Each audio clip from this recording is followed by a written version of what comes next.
The War of 1812. June 1814. The war thus far. A lot of action in the War of 1812 during June of 1814 will take place in the Chesapeake Bay area and begins June 1st with the Battle of Cedar Point.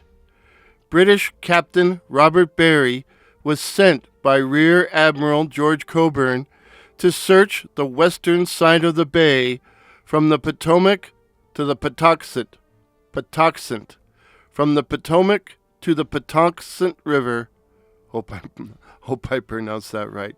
Patuxent River, to destroy an American flotilla of barges and gunboats under Joshua Barney. And on June the 1st, Barry, aboard the 12-gun St. Lawrence and accompanied by a number of smaller vessels, spots his prey. But Barney has also spotted him and attacks. Realizing he is both outgunned and outnumbered, Barry summons the 74-gun HMS Dragon to his aid. Well, Barney doesn't like the new odds and heads for shallower waters where the Dragon cannot follow, halting, in the words of author D.R. Westhouse, quote, for a spirited fight at Cedar Point before turning back the pursuing British and disappearing up the Patuxent. End of quote. But things ain't over yet, as Joshua Barney and the Chesapeake flotilla take refuge in St. Leonard's Creek, a tributary of the Patuxent. On June the 10th, Barry sends 600 Marines, plus a rocket barge and 2 schooners, up St. Leonard's Creek, only to find himself up the creek when Barney once again chooses to attack. During the ensuing Battle of St. Leonard's Creek, the British schooner St. Lawrence runs aground, is hit repeatedly below the waterline, and is eventually beached to prevent her from sinking. The 600 Marines drive Barney off, but even though the Americans are still trapped, they have managed to give the British a bloody nose. Still, things ain't over, for June the 26th sees the second Battle of St. Leonard's Creek. American reinforcements have been sent to protect Barney and a colonel with the delightful name of Decius, D-E-C-I-U-S, Decius Wadsworth conceives the idea of erecting a battery at the mouth of St. Leonard's Creek to catch the British between it and the flotilla. And on the morning of the 26th, the battery and the flotilla open fire, leaving, in the words of D.R. Westhouse, quote, the British in a state of shock as the shells rain down upon them. End of quote.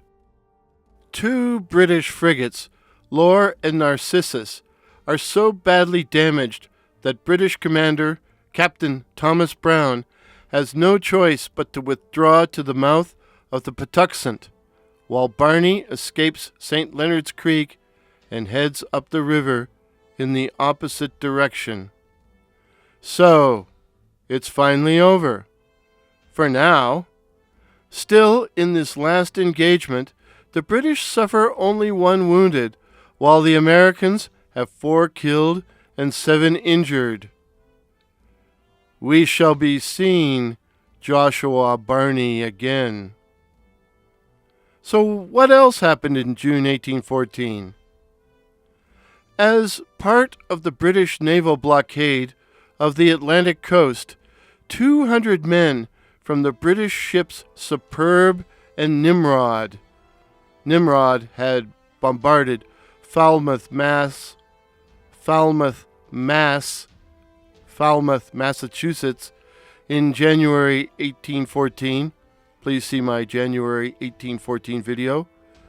200 men from the British ships Superb and Nimrod come ashore on June 13th and attack the town of Wareham, Massachusetts, taking the locals by surprise.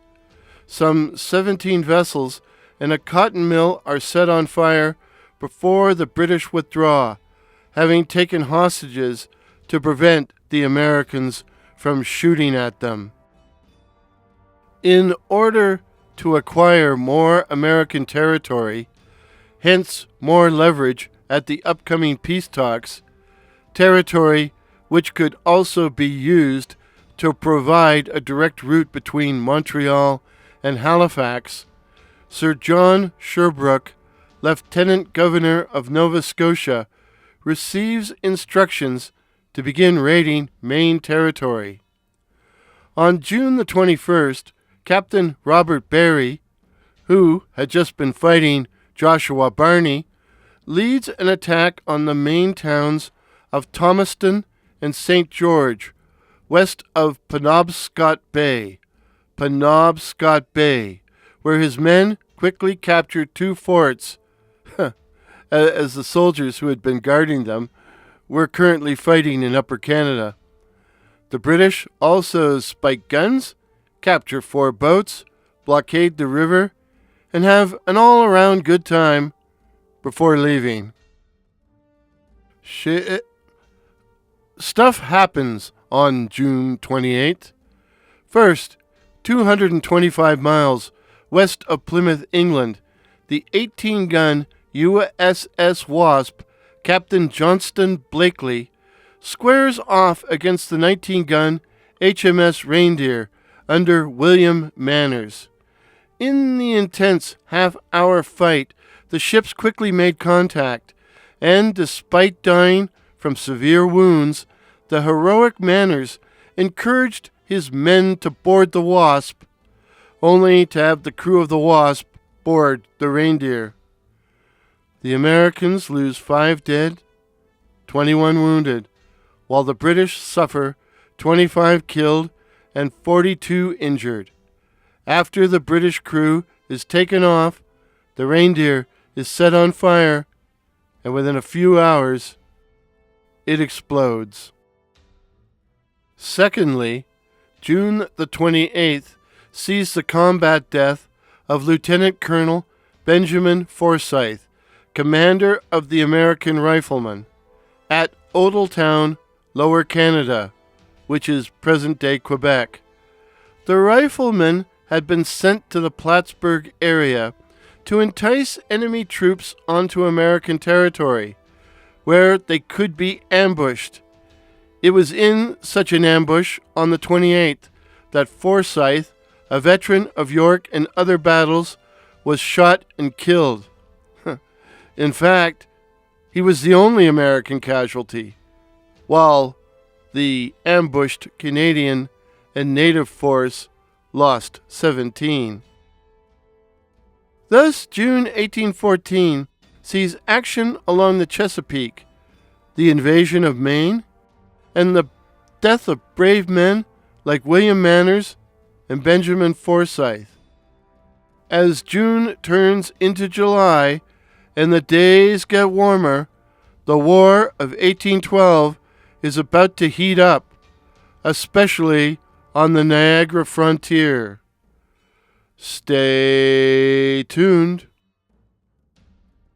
Once again, the primary source for today's video was D.R. Westhouse's unpublished The War of 1812, a chronology of the military actions 1812 to 1815. All other sources are listed in the description. All errors, of course, are strictly my own.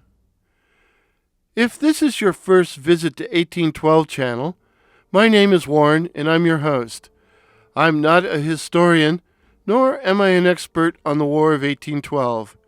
Instead, I'm a student wishing to learn about the conflict. Each month for the roughly 3 years of the war, I will outline the major events, and occasionally, I might also review a book about the war. Did I miss anything? Any errors? I bet there's some errors in pronunciation. Then let me know in the comments below. When the barrage lifts, cheers.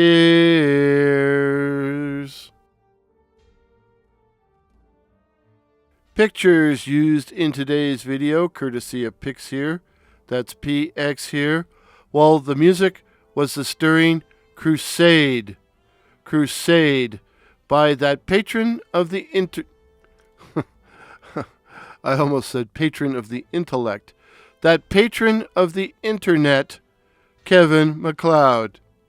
Thank you, Kevin, and thank you all for listening.